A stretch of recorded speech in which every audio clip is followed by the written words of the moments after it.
जम्मो संगवारी हो, राम राम, जय जोहार, जय छत्तीसगढ़।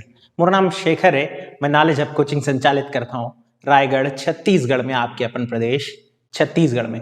संगवारी हो, आज 3 फरवरी है। आज के समाचार आप मन के सम्मुख लेकर के हाजिर हुए हूँ। बिना कोई अवसमय लेहे हिंदी में आता हूँ, आज के समाचार ला शुरू करत हूँ। पहला समाचार, स्कूल शिक्षा विभाग का एक निर्णय आज चर्चा में रहा।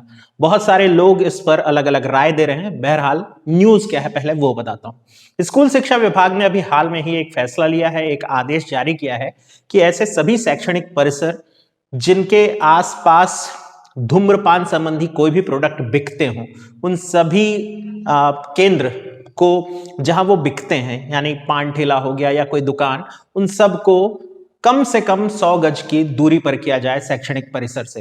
यानी स्कूल कॉलेज जैसे संस्थानों से कम 100 गज की दूरी पर धूम्रपान या उससे जुड़ी हुई कोई चीज बिक सकती है, उसके भीतर नहीं। सरल शब्दों में कहूं तो स्कूल शिक्षा विभाग तंबाकू मुक्त शैक्षणिक परिसर या शैक्षणिक क्षेत्र का निर्माण करना चाहता है और इसलिए 100 गज के दायरे में तंबाकू संबंधी किसी भी उत्पाद के विक्रय नहीं किए जाने का आदेश जारी किया गया है। इसके लिए बाकायदा पीले रंग की पट्टी बना करके मार्किंग भी की जाएगी, जो ये निर्धारित करेगी कि उस दायरे में किसी भी प्रकार का धूम्रपान संबंधी, मुख्य रूप से तंबाकू संबंधी कोई भी उत्पाद नहीं बिकता है। देखिए, इससे पहले भी एक एक्ट पारित हो चुका है। अगर 2003 के हम कोटपा एक्ट यानी कि सिगरेट और तंबाकू संबंधी उत्पादों में नियंत्रण संबंधी अधिनियम के धारा 4 को देखें तो वो ये कहती है कि सार्वजनिक स्थलों पर धूम्रपान का निषेध है और ये एक दंडनीय अपराध होगा। आर्थिक दंड का प्रावधान भी है, लेकिन आप सब जानते हैं इसे कोई नहीं मानता, कोई भी नहीं मानता, लिटरली कोई नहीं। और आप अगर कंप्लेन करने जाए, बोले कि भाई आप सिगरेट पी करके गलत कर रहे हैं, तो हो सकता है कि आपकी वो मरम्मत भी कर दे, ठीक ठाक कर दे आपको पीट पाट करके। इसलिए हम भी नैतिक जिम्मेदारी नहीं उठाते और मना नहीं करते, पीने वालों को पीने देते हैं। अब उसका हम कर भी क्या कर सकते हैं। तो भाई ये वाली बात है और देखें यह कब तक कितना कामयाब होता है। आजकल तो स्कूल के बच्चे भी कश लगा रहे हैं और चल रहा है ये सब कुछ। खैर, बात करते हैं विनोद पांडा धामेजानी जी की। विनोद पांडा धामेजानी छत्तीसगढ़ के फिल्म इंडस्ट्री के एक कलाकार भी हैं और एक ऐसे आर्टिस्ट भी हैं जो कि चित्रकारी करते हैं, रंगोली बनाते हैं। हाल फिलहाल में इनका एक रिकॉर्ड था कि छत्तीसगढ़ की सबसे बड़ी रंगोली इन्होंने बनाई थी। बहरहाल फिल्म में इनके योगदान को देखते हुए छालीवुड रत्न अवार्ड इनको दिया गया है। छत्तीसगढ़ के ये कलाकार हैं और छत्तीसगढ़ फिल्म इंडस्ट्री के अध्यक्ष योगेश अग्रवाल जी के हाथों यह सम्मान प्राप्त हुआ। साथ ही साथ गरियाबंद की कलेक्टर महोदया भी वहां मौजूद थी। अब बात करते हैं, उनका नाम याद करने की जरूरत नहीं, छत्तीसगढ़ फिल्म इंडस्ट्री का अध्यक्ष याद कर लो, योगेश अग्रवाल, काफी होगा। दुर्मा जलप्रपात की मुख्यमंत्री महोदय सुकमा के यात्रा पर जब थे तो उन्होंने दुर्मा जलप्रपात के सौंदर्यीकरण के लिए, वहां तक अच्छे रास्ते की व्यवस्था हो सके, वहां वॉचिंग टावर आदि बन सके, इसके लिए राशि स्वीकृत की है 5 करोड़ रुपए। 5 करोड़ की राशि से अब इस जलप्रपात का उन्नयन हो सकेगा। तो याद रखें, जब भी इस तरह का कुछ होता है तो वो जलप्रपात प्रश्न में आता है, तो आप इस क्वेश्चन के लिए तैयार रहें। अब बात करते हैं कर्णेश्वर मेला की। कर्णेश्वर मेला सिहावा धमतरी में आयोजित होता है।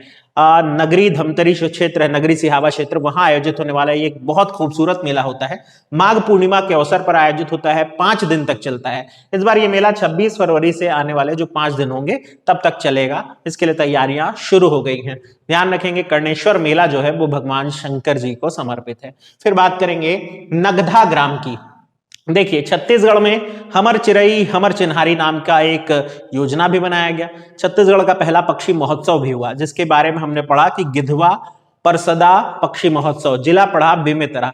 कई बार हो जाता है कि बहुत डिटेल में चला जाता है। अब तो मुख्यमंत्री भी यात्रा करके आ गए समापन के दिन, तो इसलिए हमको कुछ चीजों पर ध्यान रखना है। हमको ये ध्यान रखना है कि ये जो जगह है जहां ये समारोह हुआ वो नगधा ग्राम है और ये पड़ता है नवागढ़ ब्लॉक में बेमेतरा के।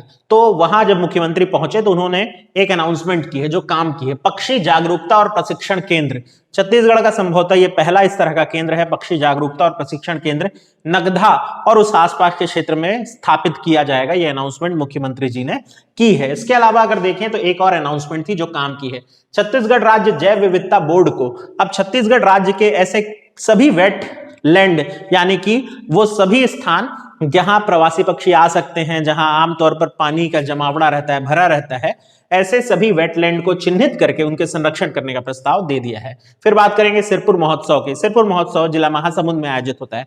छत्तीसगढ़ में कुछ ही ऐसे जगह हैं जिनके नाम से महोत्सव होते हैं, जैसे जाजल्य देव महोत्सव जांजगीर, कवर्धा का भोरमदेव महोत्सव बहुत फेमस है, इसके अलावा डोंगरगढ़ महोत्सव, इसके अलावा रतनपुर महोत्सव, इसके अलावा अगर हम देखें तो ये एक और बहुत खास मेला है जो या महोत्सव है सिरपुर महोत्सव, जो कि हर वर्ष आयोजित होता है। जिला रहेगा महासमुंद। 27 और 28 फरवरी 2 दिन इसका आयोजन होगा।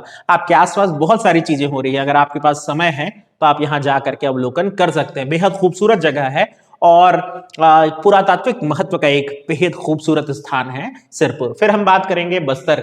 बस्तर में पहली महिला बैंड बनी है, पहली महिला बैंड पुलिस कर्मियों की। अब तक पुरुष कर्मी ही आमतौर बैंड में शामिल होते थे, लेकिन महिलाओं की एक बैंड बनी है जो कि मुख्यमंत्री जी के बस्तर प्रवास के दौरान परफॉर्मेंस भी दी थी। इस बात की जानकारी बस्तर पुलिस के आईजी सुंदराजन पीजी ने दी है और यह न्यूज काफी चर्चा बटोर कर ले गई। फिर बात करेंगे सिरकिट्टी। सिरकिट्टी राम मंदिर निर्माण हो रहा है यहां। सिरकिट्टी वैसे गरियाबंद में मौजूद है। ये एक बेहद महत्वपूर्ण स्थान है सिरकिट्टी, जिसके बारे में ऐसा माना जाता है कि एक प्राचीन बंदरगाह भी था, जहां से बंदरगाह के अवशेष भी मिले हैं। साथ ही साथ यहां जो बन रहा मंदिर है राम मंदिर, उसके और अयोध्या के मंदिर के बीच समानता बताई गई है। 7 करोड़ की लागत से यह मंदिर जो बन रहा है वो उन्हीं चट्टानों, उन्हीं पर्वतों, उन्हीं पत्थर से बन रहा है जिससे अयोध्या का राम मंदिर बन रहा है। साथ ही साथ राजस्थान के वही कलाकार आकर के काम कर रहे हैं जो कि अयोध्या में राम मंदिर को बनाने का काम करेंगे। तो भाई ये बहुत महत्वपूर्ण है। इसके अलावा मैं सिरकिट्टी आश्रम से जुड़ा हुआ एक और आपको कहानी बताता हूं। सिरकिट्टी आश्रम कुटेना नाम की जो जगह है, ऐसा माना जाता है कि महमूद गजनवी ने जब भारत पर आक्रमण किए थे, उसने 16 बार आक्रमण किए थे और अक्सर वो मंदिरों को तोड़ दिया करता था। तो ऐसा माना जाता है कि उसने छत्तीसगढ़ पर भी, इस क्षेत्र पर भी आक्रमण किया और यहाँ के जो आश्रम परिसर था उसकी मूर्तियों को भी तोड़ा था। यहाँ आज भी खंडित मूर्तियां पाई जाती हैं। वैसे महमूद गजनवी को इसी कारण से बुत शेकन कहा जाता था, यानी मूर्तियों को तोड़ने वाला। चलिए आगे बढ़ते हैं और बात करते हैं विजय हजारे ट्रॉफी की। विजय हजारे ट्रॉफी, अव्वल तो प्रश्न ये आता है कि किस खेल से संबंधित है। इसका सीधा सा उत्तर है क्रिकेट। फिर पूछ सकता है वो किस तरह का खेल है। क्रिकेट में घरेलू वनडे क्रिकेट है, यानी 50-50 ओवर का जो क्रिकेट होता है, वनडे क्रिकेट, वो स्पर्धा है। घरेलू स्तर जैसे रणजी होती है, तो रणजी में 5 दिन का होता है, यानी वो टेस्ट फॉर्मेट है, ये उसका वनडे फॉर्मेट है। इसमें छत्तीसगढ़ की टीम भी भाग ले रही है और छत्तीसगढ़ की जो टीम घोषित हुई है उसमें हमारे कप्तान महोदय होंगे हरप्रीत सिंह भाटिया जी। इनकी कप्तानी में छत्तीसगढ़ रिप्रेजेंट करेगा। अब तक छत्तीसगढ़ को कोई बहुत बड़ा टूर्नामेंट जीत हासिल नहीं हुआ है, लेकिन भाई हम नए राज्य हैं, उभरते उभरते हमारे खिलाड़ी भी एक दिन बड़ा आयाम जरूर छुएंगे। मेरे अपने शहर से भी रवि सिंह नाम के एक बंदे का, एक लड़के का चयन हुआ है। उनको उज्जवल भविष्य की शुभकामनाएं मेरी तरफ से। रायगढ़ के वो शख्स हैं और इसलिए मेरी शुभकामनाएं उनके साथ है, साथ साथ मेरे अपने छत्तीसगढ़ टीम के साथ भी है। तो भाई ये था आज का समाचार। कल मिलेंगे अगले समाचारों के साथ, तब तक ध्यान रखना है अपना और अपनों का।